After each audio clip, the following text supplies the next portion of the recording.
Cut பண்ணிடலாம். Cut பண்ணிவிட்டு நேராக ஒரு கோடு போடணுங்க. இந்த மாதிரி ஒரு கோடு போட்டுங்களேன்னா நம்ம உரிக்கிற செய்தி நல்லாயிருக்கும்.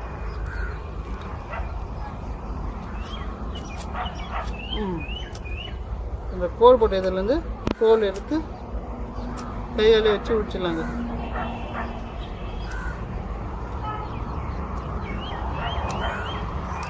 பாருங்க நல்லா வெள்ளையாக இருக்குது பாருங்க.